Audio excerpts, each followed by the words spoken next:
OpenAI Agent Builder is finally here, and my feed is flooding with people saying it's the end for n8n and Zapier. I spent the past few hours testing it on actual businesses use case, and in this video, I'm going to share my findings and what this actually means for businesses trying to implement AI automation, because most people are actually getting this completely wrong. If you don't know me, my name is Rene. I'm the founder of Growth, an operations and AI automations firm, and for the past 2 years, I've been building and implementing AI automation systems for over 100 clients. I know the difference between hype and what actually works in real businesses. All right, let's get right into it.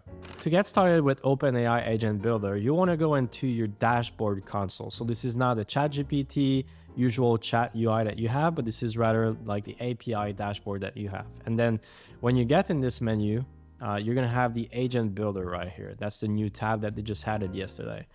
And inside here, you'll be able to essentially create new workflows. So create your first agents.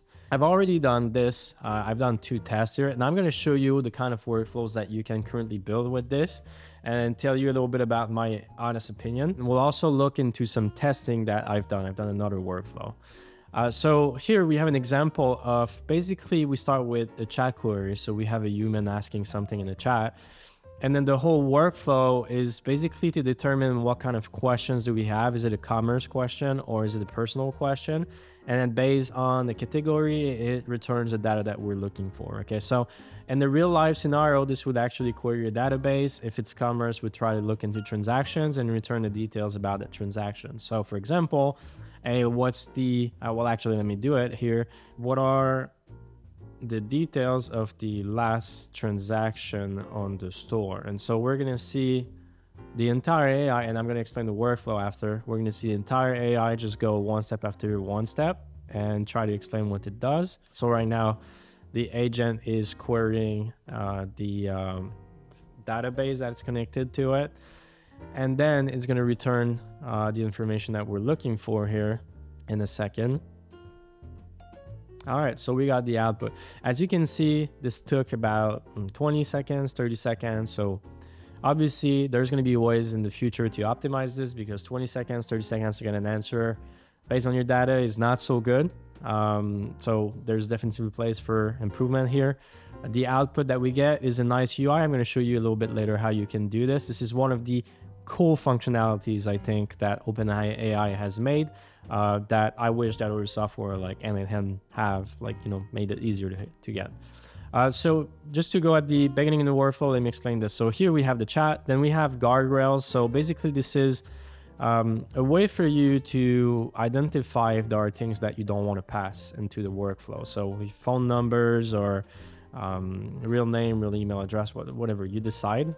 So if I go into moderation here, it's going to see, you know, sexual content, hate content. It's just a way for you to make sure that the AI doesn't pass data that you don't want to have inside your workflow. Okay, so if it fails, it ends the workflow. If it passes, then it's going to select the domain. So based on my question, what kind of question it is. So those are 2 tags. Okay, so if I go here and I click into the output format, so we have the instruction here, then I click on the output format. This is where I select. Those are different tags. So we have commerce, we have personal, we have other, and you could have different other categories and then create, you know, queries based on those categories. So here we're just going to stick to commerce and personal and other. What this does is basically the next step is going to define, okay, this is an if condition. So is the output commerce or is it personal or is it something else? If it's something else, then we end the workflow because we don't want to answer this.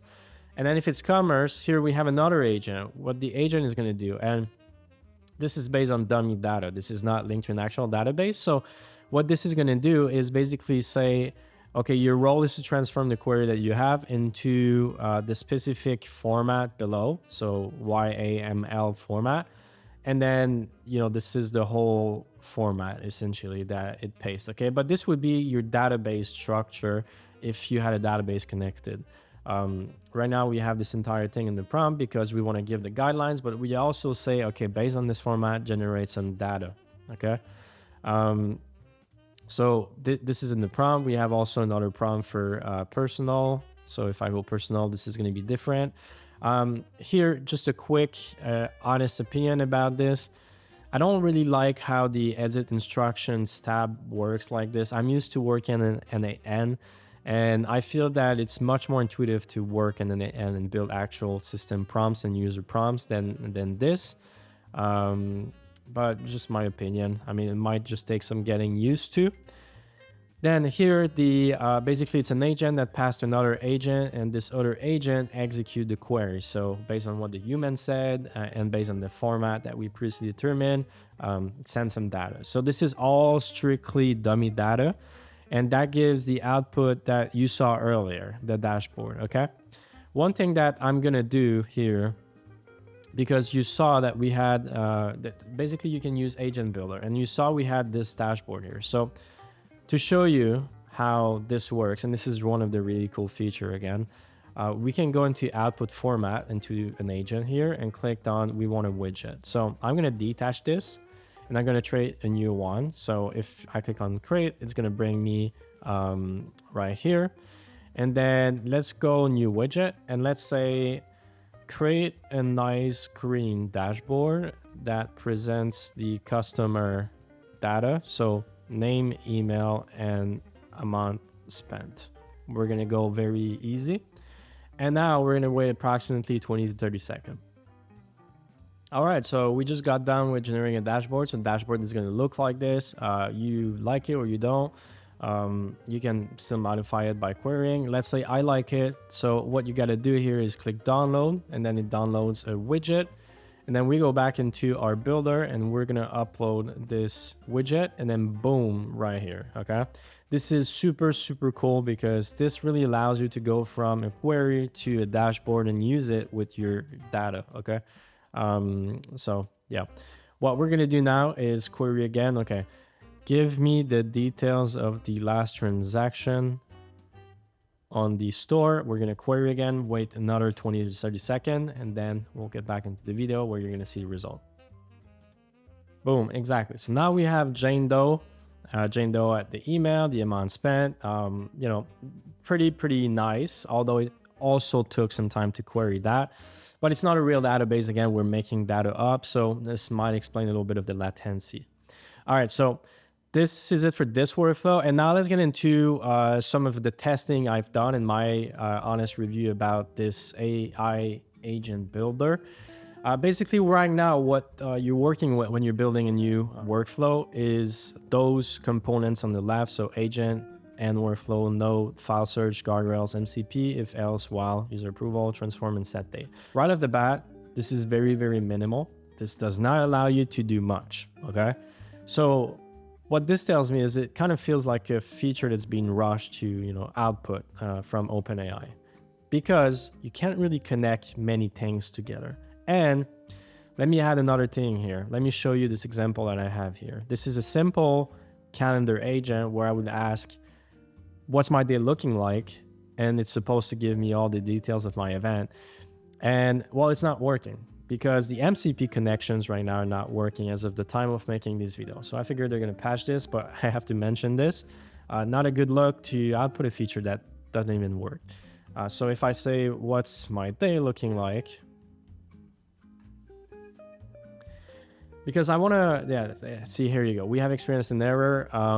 This is a message that you keep receiving whenever you're trying to plug an MCP. So for those of you that don't know, an MCP connection is basically like I'll put it very simple, a USB-C plug for API calls, okay?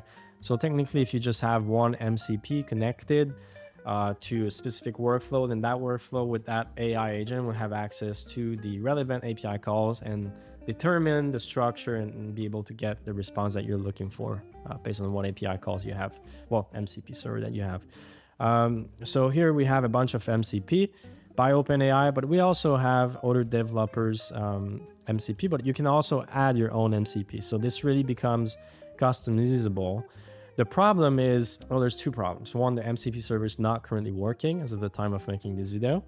And two, we need a simple HTTP request connection. Like, not all software have MCP connections. It's fairly new. There's a database on GitHub that shows all the MCP connections available. That's maintain, but also there's not that many out there. So a lot of the software that you use with webhooks or HTTP request call, well, you can't do anything with this. So it's not useful. Right now you have this. You also have, let's talk about database. You have file search. So this links to a vector store ID. Okay, so right off the bat, again, you can't connect this to any vector database as far as I'm concerned, except if I click on create here, OpenAI own vector database, okay? The problem with this is, well, it doesn't work with tabular data. It's basically just like files. So if you were making something based on your company rules, or like, I don't know, let's say you're making an agent that answers customers about the guidelines for returning items, then you could put this file in there, yes, no problem. And then you could make that chatbot and the customers will receive replies based on, you know, your files document, but then it hands there. You're not able to access tabular data. So what are the transactions that we had in the store for the past 7 days doesn't appear to be doable right now with this vector storing ability, because you would need to mix well, tabular data, so something that you'd have into a normal database. So let's say, you know, if you're using simple software like Airtable or SmartSwoot, relational database, that's the terms I was looking for. Well, you need to be able to mix that and do SQL query, because that's a little bit more advanced. But if you're into AI agents and the ability for AI agents or just AI to give you some numerical output based on what you have on your tabular data, then you need to do SQL query, because right now there's a problem with chunking all of this data. And so the AI doesn't output the correct, let's say, mean if you have too many data points, for example. I'm getting a little bit out of the subject here. Basically, you can't do much with this. And so I would be very careful with saying that you can actually start building things and implementing those things into your business right now, because this just seems like a nice sandbox tool that doesn't have much use case if you compare it to the like of n8n, Make, Zapier. This looks just like a rush feature. And so that's my honest opinion about OpenAI agent platform. Now, I know this is going to change. They're probably going to update this in the next few weeks, next few months. And so we'll have to pay attention to this. Another thing that I want to mention is also, you know, on n8n, you can actually select which AI model that you use with the likes of like OpenRouter. Like you can select any AI. So Claude, Gemini, ChatGPT. If ChatGPT builds this on their own platforms and they lock you on their own platforms, and it's not going to be optimal, because a lot of the AI models that we use are good for different functionalities. And so if you're talking to me about you want to analyze invoices right now, PDFs in voice, or, you know, image of invoices, then I'm not using ChatGPT right now to do this. I'm using Gemini and I'm using Mistral. So, you know, just a couple of things to think about here. So yeah, in this sense, this is pretty much my review of the current AI agent builder. When this gets updated, I'm going to do another video about this for sure. My end goal here is to make actual products so that businesses could use based on the platform. And right now I can say, I'm confident to say that it's not there. And it's not worth switching from like a platform like n8n if you've got everything to this. Well, you can't. Most of the things that you want to do, you can't do. So, all right, if you found this video informative and you liked it, please like, subscribe, and comment down below. And thanks for watching.